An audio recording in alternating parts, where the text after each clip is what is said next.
today's webinar, we're going to talk about the various aspects that it takes to complete an entire special needs plan.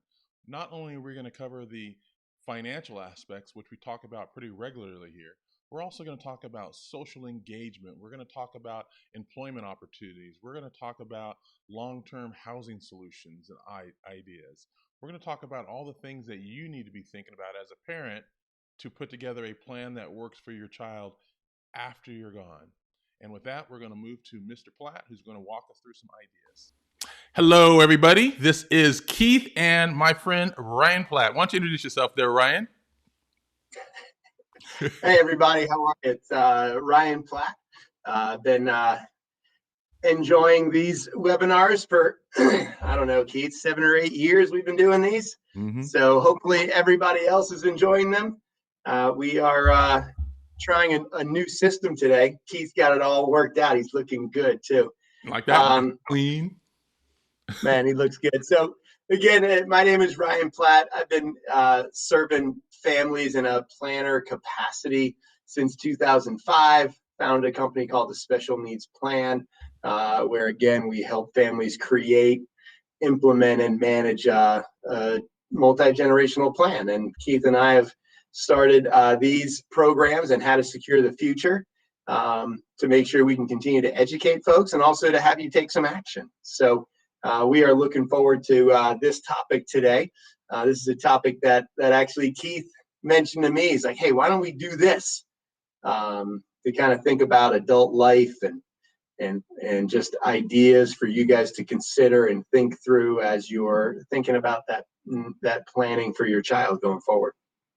Yeah, I was in the middle of working on my plan, and I realized that maybe I have the financial piece pretty much nailed down, but there's so much more to the planning process. As I was thinking about it, like, how's he going to get to his events? Who's going to take him to his events? Who's part of his team that's going to help him do that? So I said, well, that might be a good webinar for other people to sort of think through your child's total life experience. So that's really what the purpose of today's webinar was. So I can help myself, but also help you at the same time. So with that, Ryan's going to educate us, right, Ryan? I'm going to do my best. One housekeeping note, guys. This is a new platform, new to me, new to Ryan. So I don't have as much experience with this. So I know there might be some people trying to make comments with their phones or their iPads or their tablets, and it may not be working. I apologize for that. I promise to have it figured out by the next webinar. But you'll be able to get the recorded. You'll be able to see the chats coming in, but you may not be able to participate. I don't know how to fix it, and I just found out about it about a half hour ago, and I was freaked out. So what can a brother do? We just move forward. Right. And hopefully hopefully your question, if you have one, is asked by somebody else. So we're going to find that out. Usually we find that to be the case is, questions seem to be pretty similar a lot of times from one family to the next. So, one of the things that I always think about family or about this type of planning, especially if your child's already an adult. Again, when we look at the statistics, 75% of an adult with a diagnosis or disability is living at home with their parents, and really living at home with their aging parents. And, quite a number of those individuals, actually over half of those individuals with a disability, require over 40 hours a week of caregiving. So over 54% of those individuals with a disability living at home with their parents require over 40 hours a week of caregiving. And most of the time, those caregivers are over 60 years old at this point. And so when we think about that, it was on Keith and I's heart to really share that, because if you're before that age and you're before that segment, but your child's an adult in their 20s or 30s, we want you to at least start thinking about that. Because again, what we found is even with those parents who are in their 70s, right? The obstacles to thinking about this type of planning and what happens next and where are they going to live and how do they get to their activities and are they working or volunteering is that everything's working great right now, right? Mom or dad or both are healthy. Their adult child is healthy. Everybody's happy with the situation, and everything's working well. So why would we change anything? And the issue is that at some point it will change, whether it is on your timeline, your volition, or just because life happens. And so what we want to make sure is that you at least consider options, right? And you start researching and investigating different options. Because again, what we've realized is that if you do have other adult children, siblings of your loved one with a disability, well, then how are they going to handle taking care of their brother or sister if it's a over 40 hours a week job and they don't have any help with it? Plus, they have to work to continue to care for their family. So it becomes quite an issue for somebody else, even though it might be working for you right now. So again, we understand that that's a challenging topic to think about. What we want to do is at least start considering it. And so one of the things is the biggest one. I was just on the phone with a family just a little while ago, and one of the biggest things was, where's my child going to live? How are we going to figure that out? And again, that's a multi-year process. So that's why I say you want to work on it, as early as you possibly can, to think through what are the options in your area, right? What are different housing arrangements, residential living arrangements in your area?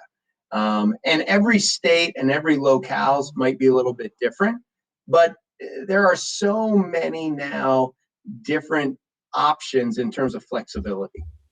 Unfortunately, in the past was either our loved ones either lived in an institution or they lived at home. Well, now there are different ways to maybe go about residential living. It could be, living in a 3-bedroom apartment with a roommate that also has a disability, and maybe with a care provider living in the apartment, or at least checking on what's going on inside the apartment, making sure things are done in the proper way. Again, depending on your child's ability level, will depending on what option may be available. It could be there are now kind of residential living apartments where it's a whole kind of complex of different apartments that might have kind of a manager on site, but everybody either has their own apartment, or maybe they have a 2-bedroom apartment and have a roommate, but there's somebody on site that is kind of managing what's going on a daily basis. Some families may have the ability to, buy a townhouse or a condo for their loved one and set them up with some care providers there. Again, some of that is also going to be based on the government benefits that your child has and that are available in your state. Many of those government benefits are within what's called the home and community-based supports that can be provided by different waiver programs in your state. So those are things that you also want to prepare for, get engaged with. If you don't have one of those waivers in your state, you need to start researching those. Which waivers provide home and community-based supports? Which waivers provide additional resources for housing, for transportation, those areas of life, for what's called supportive employment, right? Somebody to be a one-on-one on the job site. Many of you, may have had one-on-ones for your child in school, right? And we know more about that most of the time, just because it's in the educational system and you start to learn more about that earlier. Well, depending on the benefits that your child may have as an adult, and if they have the ability to work or volunteer, well, they might be able to have a one-on-one support person at work or at the volunteer position, so that they can be as successful as possible while they're doing their tasks for that organization. And so most of those types of benefits come through these home and community-based supports, these waiver programs. So it's so important to, as you're planning for maybe what my child's life could look like, what type of living arrangement would fit for them, as you start to define that, which again, I always suggest just write down some of the attributes that they need, right? Do they need help with personal hygiene? Can they handle that themselves? Can they handle eating breakfast on their own? Do they need support for that? Can they handle putting dishes in the dishwasher and running a dishwasher? Or do they need support with that? Do they need support with showering and bathing, or can they do that themselves? So again, you want to put a list together of what are the things that they need help with, so that you can start to determine, okay, what type of living arrangements might fit best for them. And then at the same time, start to look into these waiver programs in your area that can provide resources to help your child live better in the community, because that's going to be so important as an aspect. And again, so many of these waiver programs from state to state can have waiting lists, right? So you have to get your name on the list, and then you kind of have to wait it out. So that's why we say as early as possible, get on the list. There's certainly some, discussion on the legislative side to help with some of those wait lists. But again, you want to continue to look at, how can we help with moving along on those home and community-based supports in your area, because that's going to be important to help you define where they're going to live, how they're going to live, transportation, those types of items. And it's also going to help you determine what I call, and Keith mentions this, is kind of identifying your team. Mm-hmm. And because parents do so much, you probably need more than one person to replace yourself, just because you do everything. And so when we think about identifying a team, one, you kind of need a individual to spearhead the effort. We kind of call it a guide, right? You need kind of an expert to help spearhead kind of, okay, how is all this stuff organized? What is it going to do? What are the communication pieces that need to be developed? And just how is everything going to function moving forward, especially if you're not that spearhead anymore. And then you kind of need a manager of daily life, right? Who's going to oversee daily life, or who's going to do daily life? Who's going to make sure that they are brushing their teeth? Who's going to make sure that they are getting the type of nourishment that they need? Who's going to make sure they're safe? Who's going to make sure they have a safe place to live? Who's going to manage kind of that daily life piece? And then certainly, you kind of need the financial management piece. So if your son or daughter has some government benefits already, especially SSI, which we've talked about before, that monthly income, then you already know there's something called a representative payee. And that person manages the government money for your child, right? And a lot of times that's the parent. So, who's going to do that job when you're not here anymore? Or when you're not able? Might not be when you're not here anymore, but it might be you're 75 years old and you're tired of doing it. And you need to make sure that somebody else knows how to do it. So why not teach them while you're still here? Right. So you need somebody in charge of that financial daily management piece. Again, with government benefits, it's called a representative payee. You also need somebody, if you do have a special needs trust, to be managing that trust, right? Who's going to handle that job? Who's going to be the trustee? How are they going to interface with the representative payee? Will they be the same person? Who's going to help managing an ABLE account as well as the special needs trust? So you're really, when we think about, that team, we really think of it in kind of three segments, right? The guide, who's going to kind of overlook the entire, plan and the entire life care plan and that process. Then you're going to have kind of the on the ground person of that daily manager. And that might be one of your other children. If you have it, or a niece or a nephew, that's really going to be in charge of making sure that, your loved one gets what they need on a daily basis. And it might not mean that they live with them, but it just might mean they're the overseer, right? So if your child's living in a different location, they might not be in charge of every day, but they're in charge of those people who are providing those everyday services, right? So they're making sure that that organization, those people are doing the job that you want them to ensure your child has what they need, right? So that's one of those on the ground person. And then, the third piece of that, like I said, is kind of the money manager, the financial management, day to day, and then also long term with the trust. So those are, some of the pieces that we want to consider as you're thinking about, okay, what does adult life look like? How do I think about this? And then how do I start to really put this into action? That brings up a very good question in my mind. As I look through my child, my child just turned 17 just recently.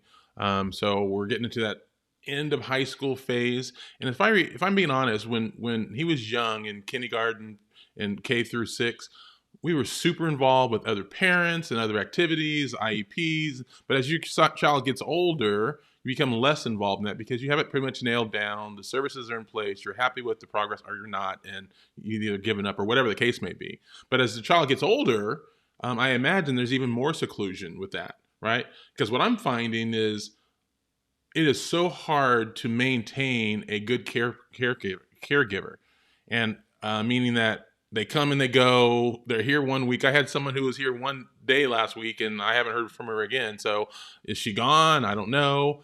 It's that flakiness. Now, I can deal with that, but I'm thinking about how do I set up a process to where when I'm gone, that there's a process for evaluating who would be a good caregiver and evaluating when it might be time for a change, and maybe what the process is for having a backup caregiver. And I'm still trying to figure all that out. I don't know, because it's like, well, this is a headache trying to deal with that, because, I went through the process of getting this person hired as a respite worker and everything's looking good. And then she just disappears. And I know I'm not alone in that. I know I'm not alone in that.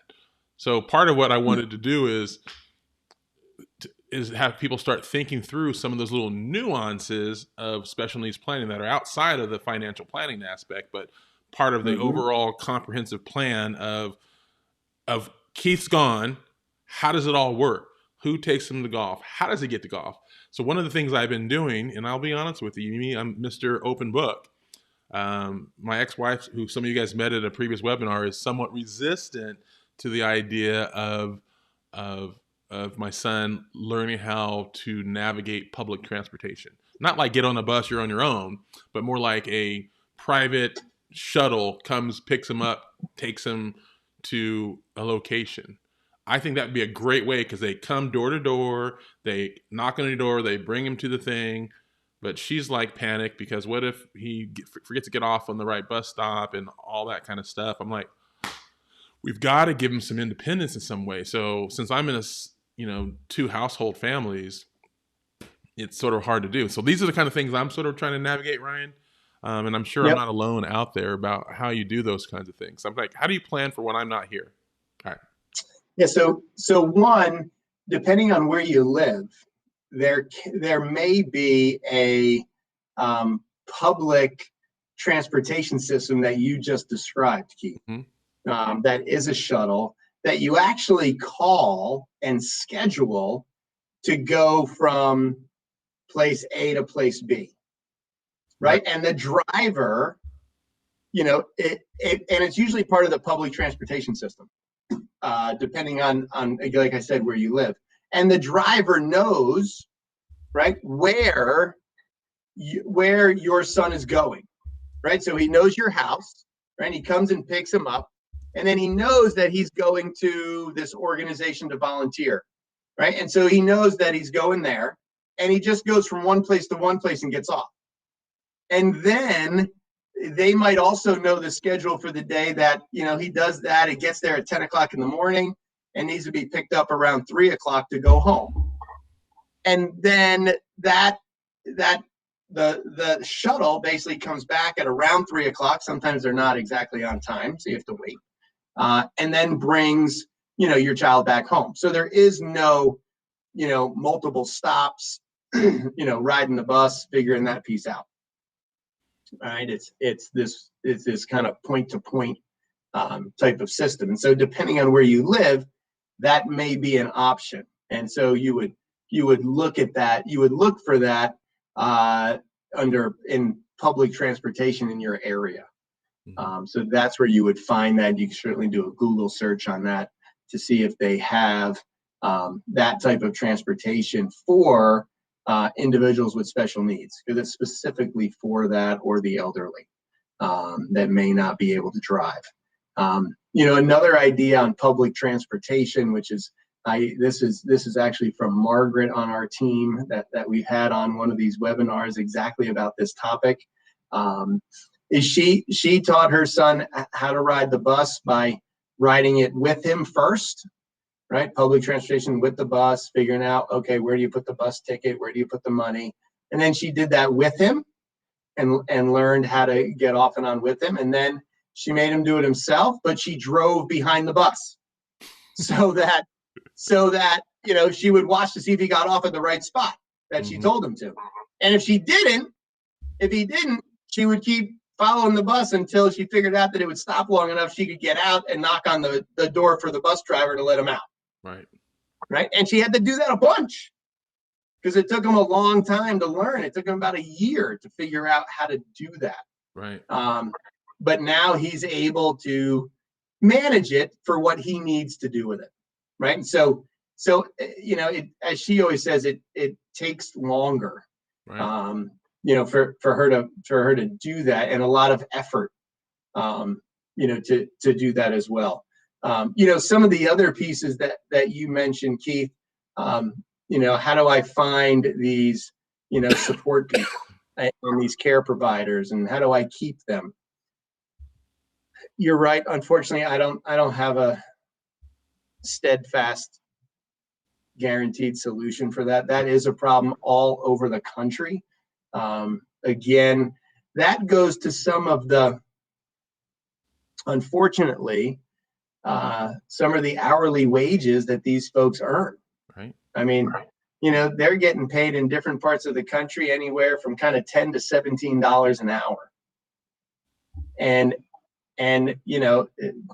if one of the things that the disability community is a little bit nervous about is, hey, if the minimum wage across the country goes up to 15, how are you ever going to find people with the funding mechanisms that happen if you can't private pay? Right. How are you ever going to find people to do these support jobs? Right. That are much harder, right? Yep. For $16 an hour versus I can go work at Target now for $15 an hour or whatever, Walmart, whatever, right? McDonald's, right? It's less stressful. True. It's easier. So not that the disability community is against a minimum wage hike, but we know that's gonna accelerate this issue. Right. Of finding good care providers. So how do we do that? I think one of the pieces, Keith, is as you start to get into the government benefits, or if you're already in those, is to continue to locate organizations in your area that do this work, right? That do manage housing, that do manage care, that do manage kind of those daily life pieces, because they can be a help in terms of being able to find people, interview people, and train people. But that's not fail safe either, right? Because they struggle with keeping people. But at least you can work with an organization that'll have, maybe a stable of folks that you can interview that might fit for your son, specifically for you, in terms of a match for that. That's one of the things that I think about. Yeah, I was just I'm trying to take myself out of it and think of how would the next caregiver deal with what I'm dealing with now. And that's really what the decision about this webinar was.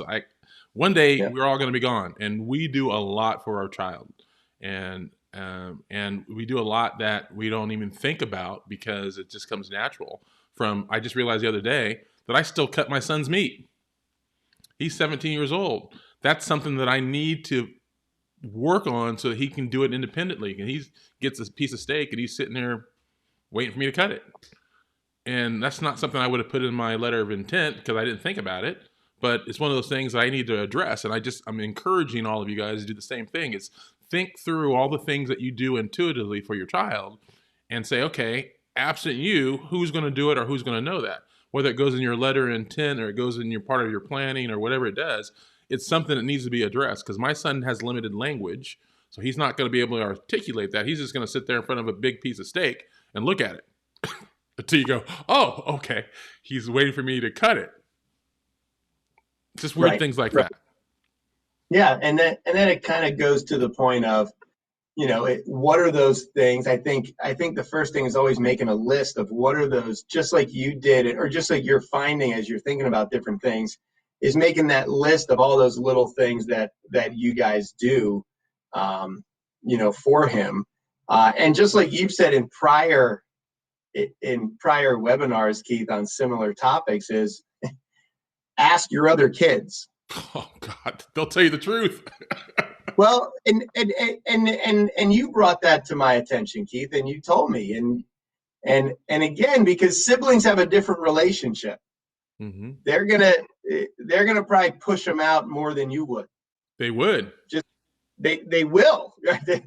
Yeah, and so sometimes it's good to get their thoughts on, hey, watch me, and you've been watching me my whole life with your brother or sister. What am I doing with them that you think is crazy, that I shouldn't be doing, and maybe they should be doing on their own? And just be open to what they say, right? Again, you're going to have more experience with your child with a diagnosis than either their sibling will. Right. You will. It's just the way it is. But just listen to them and just write down what they say. Don't defend yourself. Don't say, well, you just don't understand because he needs this and this. Just try to suspend those thoughts and just write down everything they say. Right. You know in the back of your mind what you can work on and what you can't. And then start figuring out, okay, well, if I'm not here anymore, what are things that maybe I can work on? And kind of open up your mind a little bit to what they're seeing. Because other people are going to see that too. And some of these organizations are going to work on those things, mm-hmm. right? Especially if you get these supports and you get these waiver programs and you get these care providers, they're going to work. I mean, that's part of the things that they work on. Right. Right. Is those, life it's skills. not called. Yeah. Personal living skills. Right. And life skill. Yeah. And those pieces. So again, I would really encourage you to do that because they'll give you a good list and then you can start working on it. Like, how to make sure that I'll give you a perfect example. Cereal. I'll give you a perfect example. This is exactly what happened when I asked actually, I didn't ask him. He brought it up himself. He's like, he volunteered. Well, it was so much easier when my son was younger to just give him the food that he really liked because, he always wanted pasta. We gave him pasta. It was easy for me. It's simple to do. But that's the only word he really could say. So we assumed that's really what he wanted. And he wouldn't try other things. And my son Xavier said, you wouldn't give me that option. You would tell me to eat it. And I realized he's right. I would not give him an option of have this or this or this. I'd say, you're going to eat this. And we had to fight through a little bit. But now my son eats anything you put in front of him. There is no food issues, and he'll eat anything from obscure, weird food to whatever. He doesn't care. What you put in front of him, he'll eat it. And that was my oldest son telling me, what are you doing, Dad? You're treating Xander differently than you would treat me, and that's not right. And I realized that in every way that I'm doing that, I don't cut my oldest son's food, so I need to figure a way to have him learn how to cut his own food, right? And so I got to look for those kinds of things in my own life because sometimes you don't see the big, huge plank in your own eye, right? Well, it's true, and we don't, especially as parents, because we just do, and especially for our kids, with a diagnosis and disabilities, we are going to overdo, right? Because we try to keep them safe and protect them and all those things. When in the end, maybe we need to let go of some of those pieces. And again, I think if they do have siblings, those are the best people to ask.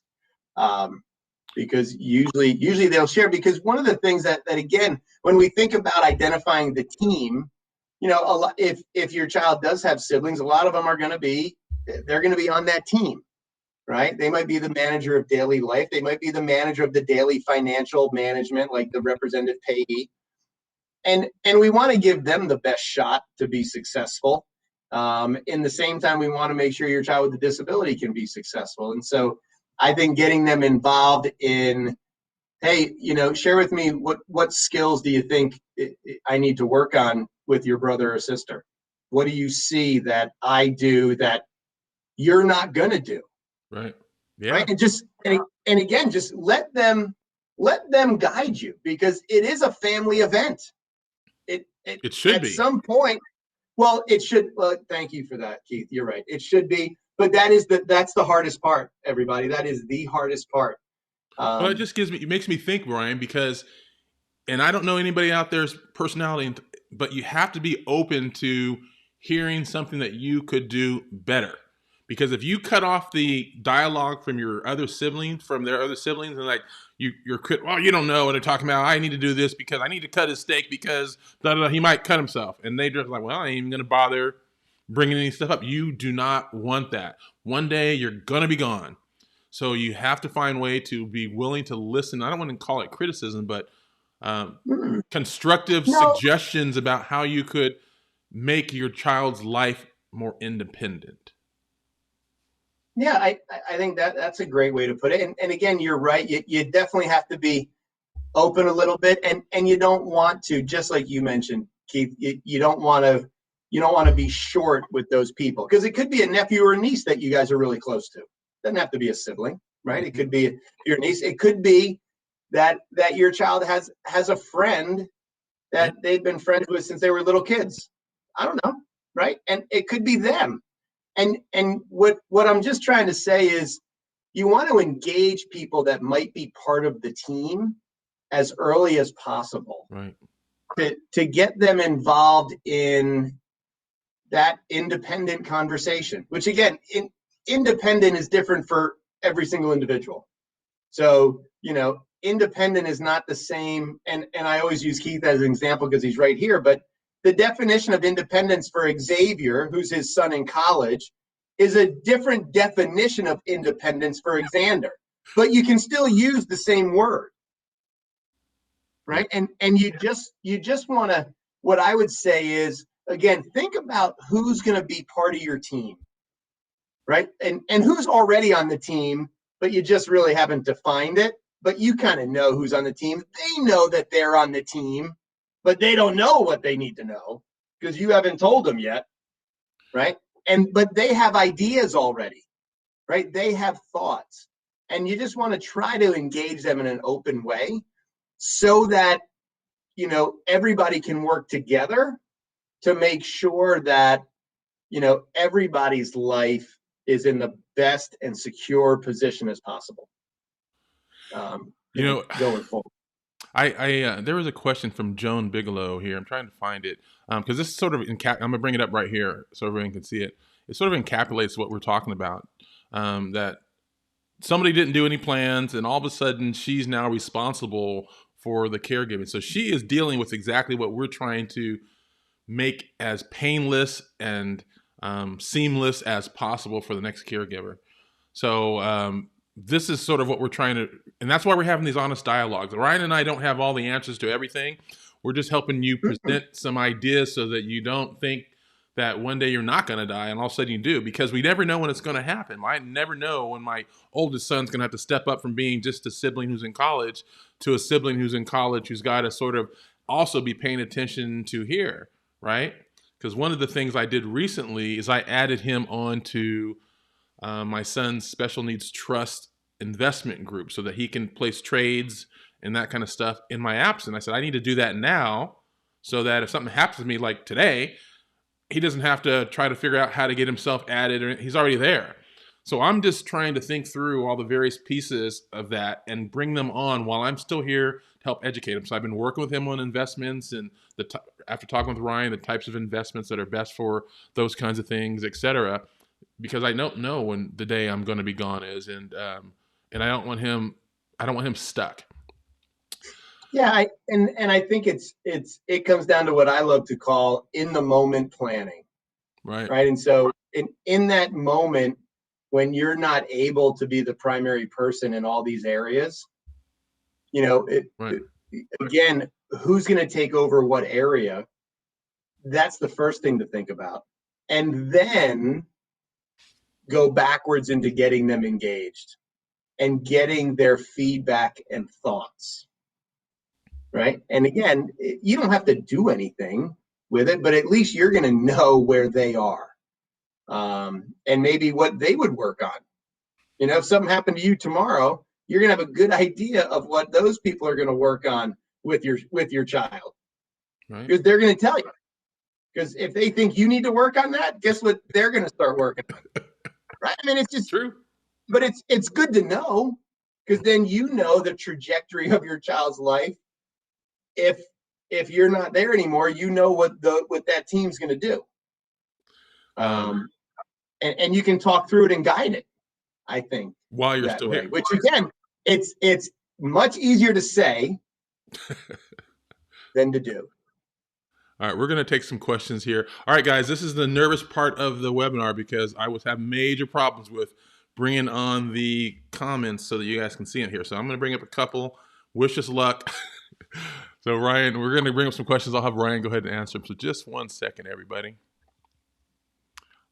All right, so right now you should see Ryan and some big questions of people. So let's see here. Hold on, guys. All right, May is saying, if you have a Medicaid waiver in South Carolina, move to Georgia, is it like starting all over again for a waiting list to get a waiver for a current adult? I guess I should have brought that here. Thank you for that question. At this point in time,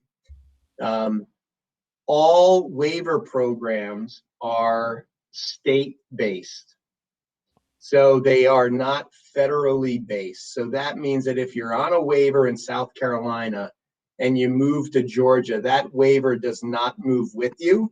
You do have to start over in Georgia with the waiver application process. So that may mean that you have to wait again to get services. Ouch. Okay. Yeah. Ouch is right.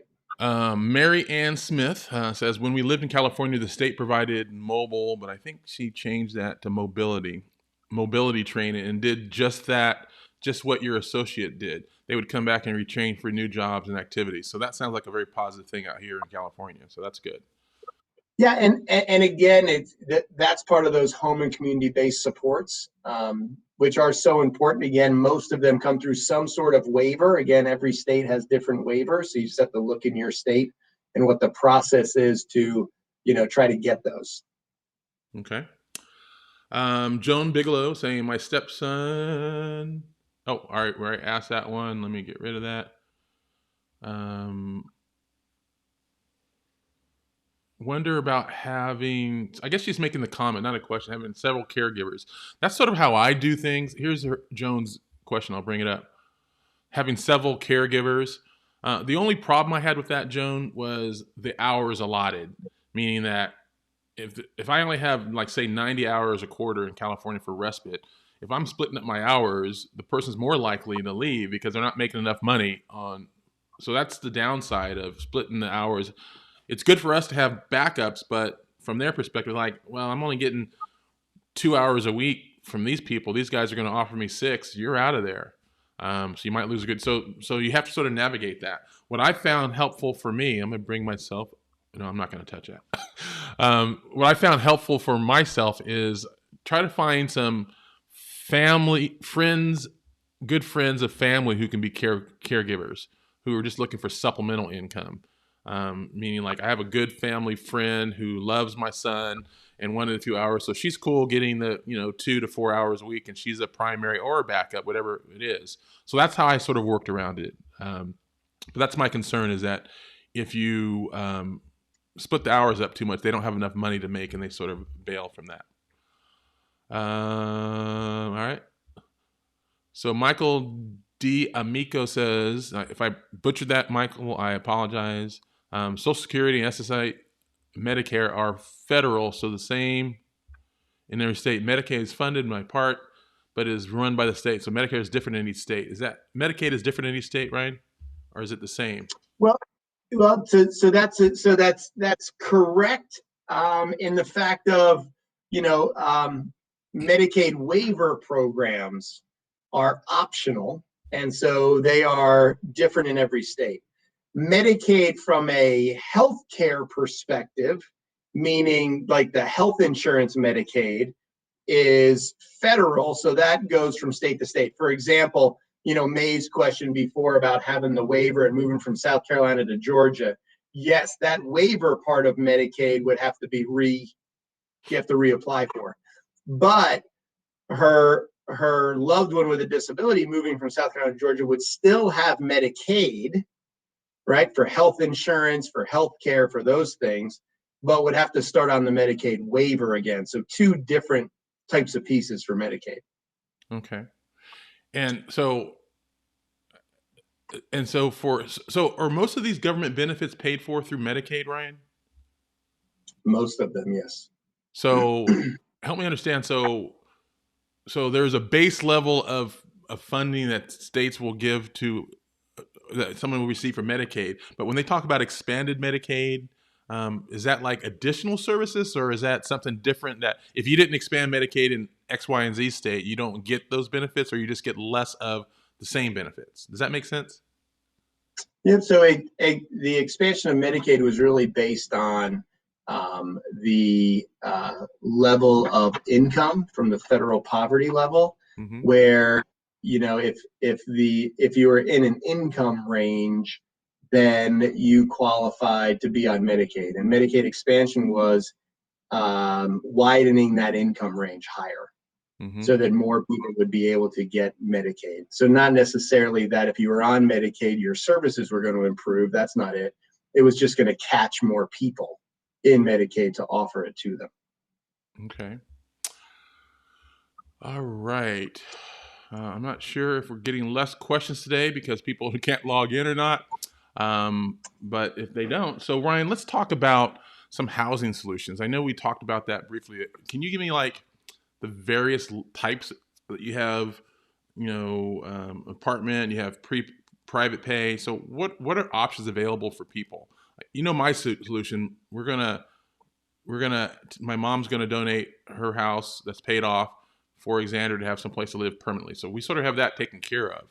And we'll have his trust buy it so they can pay for the maintenance of it and all that kind of stuff. But that's the game plan for us. But I just think for other parents, what is the range of options for them, primarily for housing solutions? Yeah.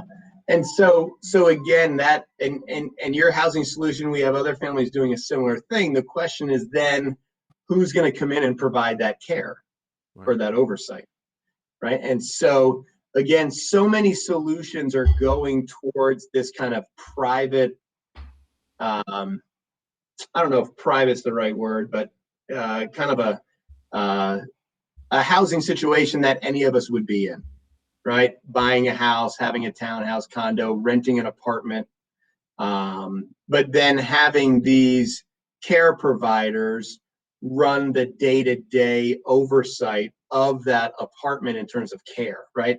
Are they cleaning it? Are they eating the right food? Are they going to the grocery store? Are they brushing their teeth, washing their hair? Are they cutting their steak? Are they not, right? And what's going on? Did you just say that for me, Ryan? Did you say that for me? I did. And so that's where these care providers or these agencies come into play, to try to help figure out what housing solution might work best for your loved one, depending on what level of care they need. And so a lot of times there are, different levels. There can be, in most states, it's kind of level 1 through level 4, depending on how they rank them. Level 4 is basically institutional. Level 1, might be, they only need 4 to 6 hours a day of somebody just checking in on them, making sure they're okay, right? And that comes with a price point. And some organizations, will take private pay for that price point if you hire them, or they'll take the Medicaid. And it really comes from these waiver programs. That's the Medicaid. I'm speaking of these Medicaid waivers.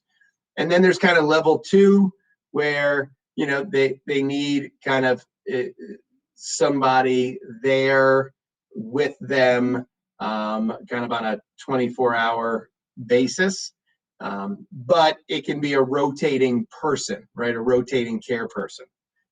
So somebody's there in the house, but, they're not living there. Mm-hmm. And then level 3 is they actually need somebody to live there. So it's a person living there, and all those have different price points, but it doesn't necessarily have to happen in a facility or a group home. Mm-hmm. Things are kind of moving away from that to allow families more flexibility of the location of the housing. Mm-hmm. Again, whether that's in a regular apartment complex, in a regular townhouse, in a home, like you mentioned, Keith. And then there are, different developments that are beginning that parents are trying to put together, right. Where it's we have a couple here in North Carolina. They're all over the country. It could be a working farm where an individual with a disability lives there, but then also is working there, right? And some of those costs could be funded by some of those government benefits and the Medicaid waiver plans. So there's all sorts of different options. There could be a residential type of facility, right? Some organizations run kind of apartment complexes that are built specifically for individuals with disabilities, right?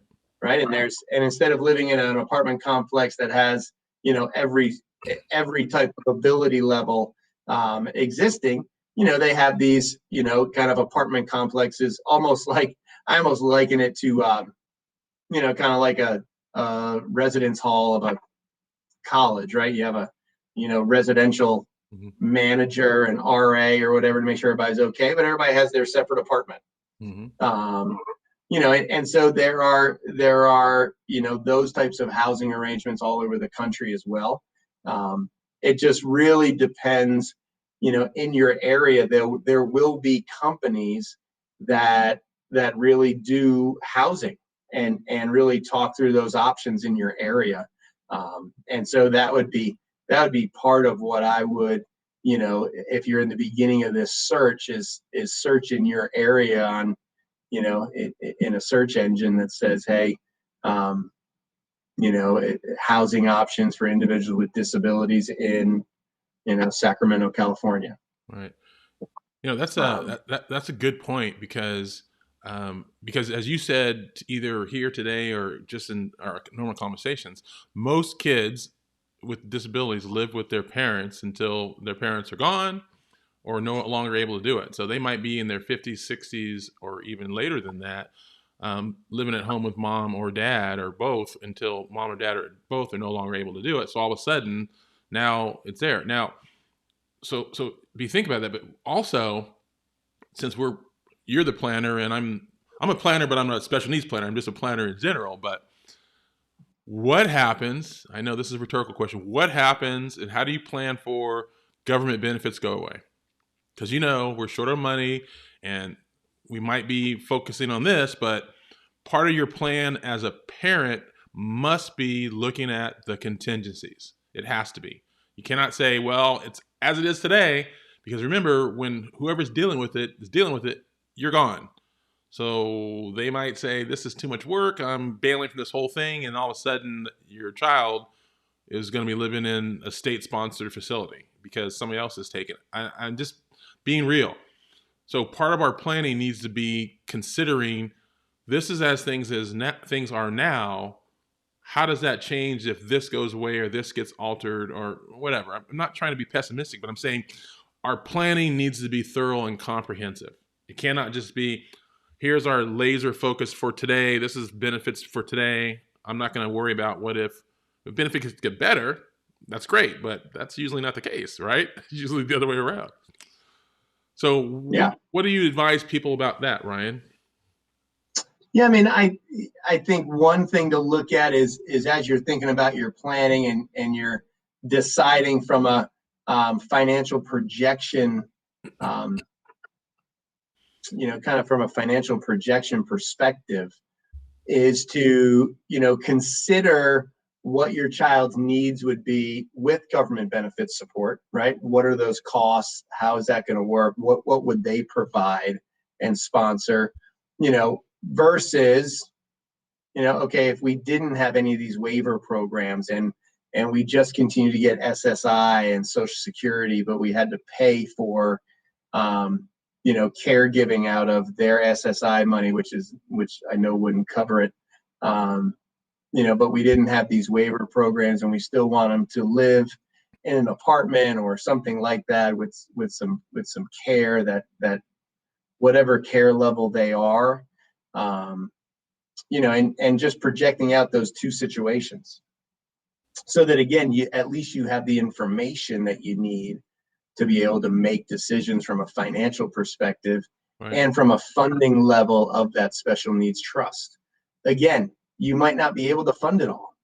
True. You might be. Just depends on your financial situation. And so you kind of understand what both avenues look like, and then you don't panic. Right. It's the first thing. And then you start thinking about, okay, what are some ways or some strategies that might work for me as I start implementing this plan long term, right? And so that can be some of those financial pieces that you start to consider in terms of the funding mechanism of the trust, if you do have to, private pay for a portion of it. That's a good point, because within the course that we have an evaluation module that lets you calculate what your potential cost would be for 2 generations, yourself and your wife if you're married, or husband if you're married, and your child. That's something that we as parents who have kids with disabilities have to plan for 2 generations. So we have that in there, but maybe and I'm just spitballing here. This is just Keith spitballing as I try to think through this. So it could be that, okay, the communication you give to the next generation, that if benefits change to a certain level, I'm asking you to consider looking to supplement his income by maybe renting a room, or I don't know what it is, but think freely about how you address that. Just don't leave it as a blank that someone else is going to have to address, because they just might not want to do it. So give them some options. Like for my case, we're going to have a house. We're going to have a 4-bedroom house. He's going to live in one. He might have brothers and sisters there, but if benefits go away, we might need to rent one of the rooms to bring in some income to help cost some of those costs. So that might be part of our solution to that. And I'm just spitballing. So, well, again, it's very interesting that you say that, right? Because one of the things, again, and these government benefit tentacles are wild. So, for example, I mentioned kind of having a care company come in maybe to a house that you already own to make sure that your adult child's getting what they need, if that's the design that you have. Well, right, there's a certain dollar amount that they're going to receive from whatever level of care your child is, or they're getting it from the government or they get it from you.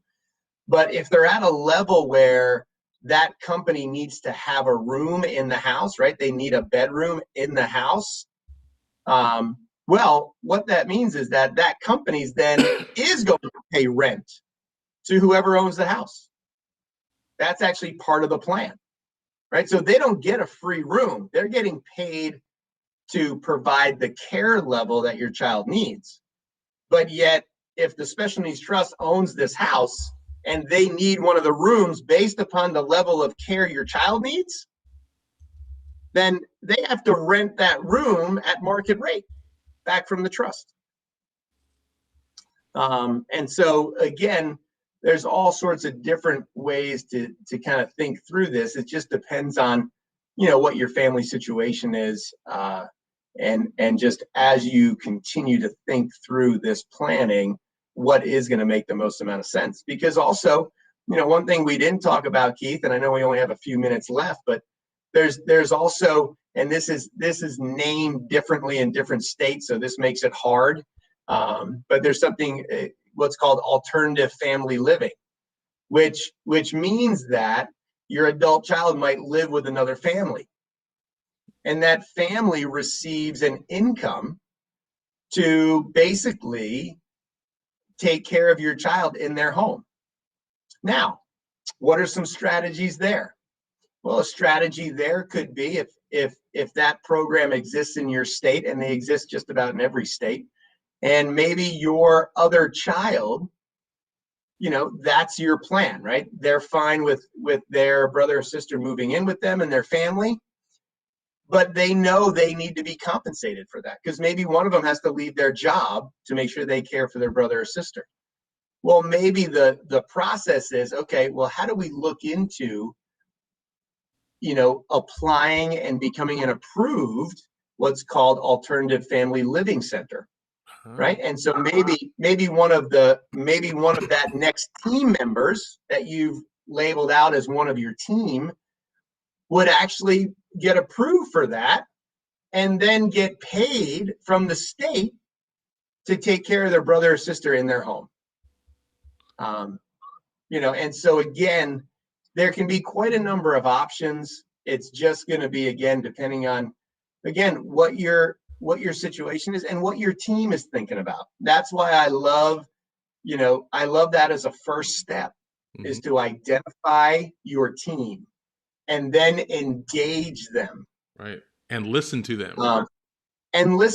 Because that'll help you kind of go down the path, to go down a certain path or not. We're going to get some questions, but I just want to say, Ryan, every single time we do a webinar, you're always spitting some knowledge on me at the end. I'm like, what? I've never heard you talk about that before. Why is that not part of my plan? Well, exactly. And yeah, you're right. There's just so many. Stop holding back, Ryan. Bring it out, man. Stop sandbagging me. I'm just playing with it. Let me grab some questions before we wrap up, because there's some good ones in there. Hold on, guys. I'm going to try to bring in you. And okay, we're going to get to that. Hold on. I got to do that here. Hold on a second. Hey, you guys, thank you very much for I'm going to get to you, Amara, because I saw that question. I wanted to make sure we do it. I want to thank you guys for being our guinea pig and working with me on this. I appreciate that. Louise Silverstein says, my son receives EBT money for food. I got a letter that due to their error, he was overpaid $1,100 and we owe them that money. There was a pandemic extra amount of money, which is why it is so high. Anyone else encounter this? NCD-HHS, whatever that means. I don't know. Ryan, do you want to attack that? Yeah, that's NCDHS. This is North Carolina Department of Health and Human Services. That would be, you have to look at all the paperwork. Again, if there's an overpayment, I would just check to make sure that their calculations are correct. But there's not much you can do about that unless it's wrong. Then you got to just pay it. Jeanette, I'm going to get to you in a second, but I want to get to Amara's question because I don't know what it is, and I'm curious about it as well. Amara is bringing up the question of what are your thoughts about life share options, which we have through agencies like the ARC. And by the way, my shout out to the ARC yet again, that they're awesome. So get involved locally and get involved nationally. They're doing some great work. So Ryan, what are life share options? Yeah, I think Amara just mentioned them a little bit below, and it sounds like that's the same thing as that alternative family living that I described. That it's a living with another family, living in their house, those kind of pieces. I think it's right below Keith. Yeah, I saw that. That she said that. So I believe that. So like I said, it's called something different in every state. Pennsylvania, obviously, it's called life share options. And again, she's right. A lot of agencies manage that. So people have to go through a vetting process. That's why if that's going to be part of your guys' plan with family members, they just have to go through that vetting process and be approved, as a provider of that service. And the last question we'll take for right now is from Jeanette. How does one handle inheritance? And let me give you the layperson's response to that, because sadly, I had to deal with that quite a bit over the last several months. I lost my father and my uncle recently. So the inheritance issue, as it relates to your child with disability, and I'm not talking technically, I'll let you clean up anything I say factually wrong, is important that you manage, because if someone dies without a will and all those kind of things, money's going to naturally flow to your child with the disability, because he's one of the dependents or one of the heirs of someone's estate potentially. So you have to have things set up like a special needs trust and an able account, so you have places to put the money.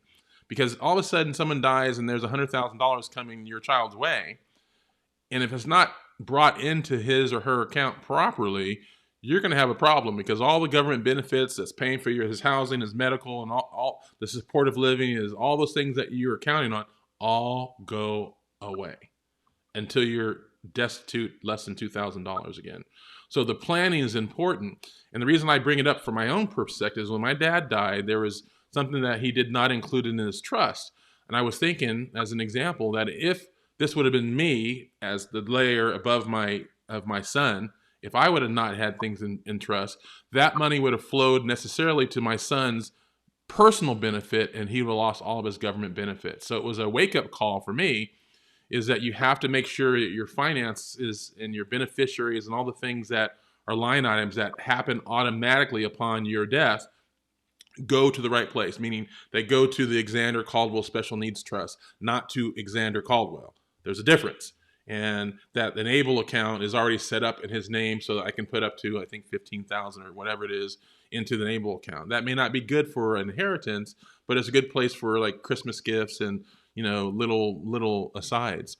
So it's really important that you plan that piece right and talk with a professional. And with that, I'll let Ryan clean up all the things I'm sure I said wrong.